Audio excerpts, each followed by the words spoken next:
The Swiss. You know, at the same time that every single Republican in the United States Senate voted against a bill that would have ended the sequester, would have avoided the sequester by eliminating tax subsidies to big oil, by eliminating tax breaks for companies that ship jobs overseas, and by eliminating tax loopholes for people who make more than $4 million a year. At the same time, every single Republican in the Senate voted against this, and 51 Democrats voted for it. In the House of Representatives, John Boehner and Eric Cantor and Kevin McCarthy refused to even bring it to the floor. Not even going to talk about it. And, by the way, let it be said that on all the Sunday talk shows on ABC, CBS, NBC, CNN, right across the board, I don't know about MSNBC, but as far as I could tell, right across the board, nobody made this point. Nobody. It's incredible. It's incredible. And then, and now here's Portugal. You know, as I started out, Switzerland has said, 68% of the Swiss voters said, no more fat cats. And by the way, I was wrong when I opened the program. I said that the German word, which is, what was it, Shano, again? Oh, you've forgotten it too. It's not part of my normal German vocabulary. It's not one of those words I learned during that year we lived in Germany.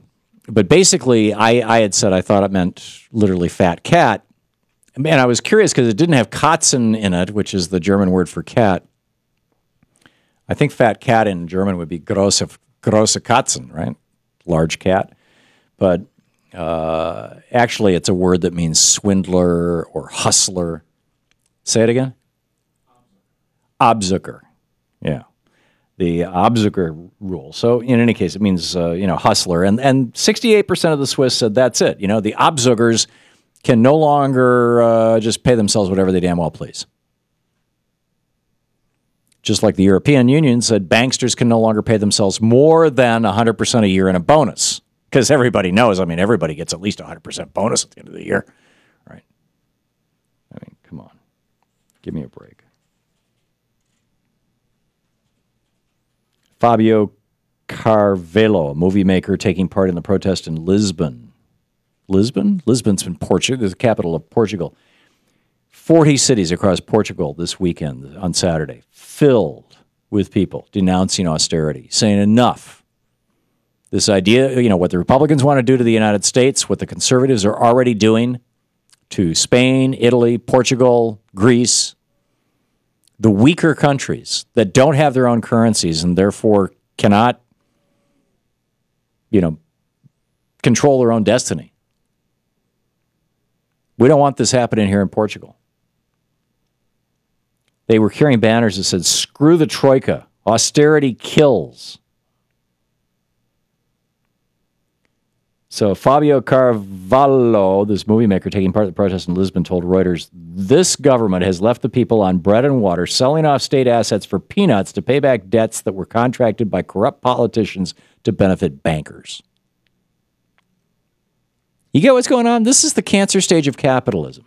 I've been talking about the cancer stage of capitalism. It's the title of one of the chapters in one of my books. I forget which one.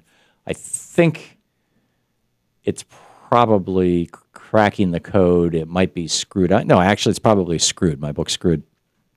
There's a chapter titled The Cancer Stage of Capitalism. And as I recall, I mean, I wrote it. Sometimes editors take things out, and I remember it in the book, and it's not there when I go to look. But in any case, this is what happens. This is what Karl Marx diagnosed in Das Kapital. Now, I can't give you that chapter and verse. I studied it when I was a teenager, and that was a long, long time ago. But here's the essence of it. In an economy that is controlled by, in a laissez-faire capitalist economy where capitalists control the economy and capitalists, by and large, control the referees of the game of the economy, in other words, the government, you will eventually end up with a small handful of oligarchs who own everything, and everything else will crash. Thus, the cycles of capitalism. And when everything crashes, the rich try to squeeze everything they can out of everybody because they're psychopaths. Not all rich people are psychopaths, obviously, but these banksters who are pushing austerity, this is insane. The only net positive that comes out of this is to inflate their bank accounts and their political power. And they get their shills on TV and on radio, and they get them in the Congress, and they get they take over the Republican Party, and now you got the situation where Republican politicians, they're not listening to their constituents. They don't give a damn about their constituents. They're worried that the Koch brothers, through Americans for Prosperity or Freedom Works, are going to fund a primary challenger to them. Mitch McConnell's not anywhere near as worried about Ashley Judd as he is about some buddy of Rand Paul's. I mean, Kentucky's already elected one libertarian.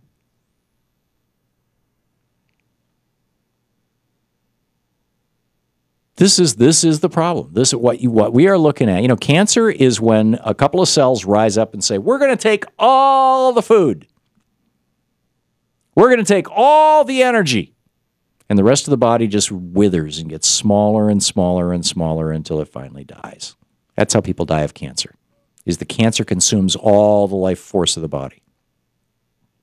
Because cancer cells grow really fast and they live forever.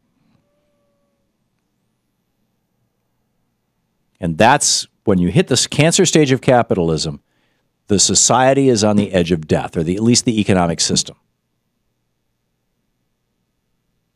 And it seems, if you look at these 80-year cycles that I was talking about, it seems that we just have to go through the damn crash, get it over with, learn our lesson. And, you know, you would think it would be bad enough right now that Americans would be learning their lesson. But this time, the capitalists are doing something, the oligarchs are doing something that they didn't do 80 years ago, and they didn't do 160 years ago, and they didn't do 220 years ago. They are funding public opinion. They are running these think tanks so that people like writers for the Associated Press, this Stephen Olemacher, are writing op-eds for the Associated Press talking about, oh, the poor rich, they're paying higher taxes than ever before. Well, they're making more money than ever before. And everybody else is wiped out. This is the cancer stage of capitalism. We are here. Oh, well, you know, it could never get that bad. Yeah, they're not going to shut down government again. You just wait 3 weeks. I predict 3 weeks from now, the topic of this show will be the shutdown of government that's coming.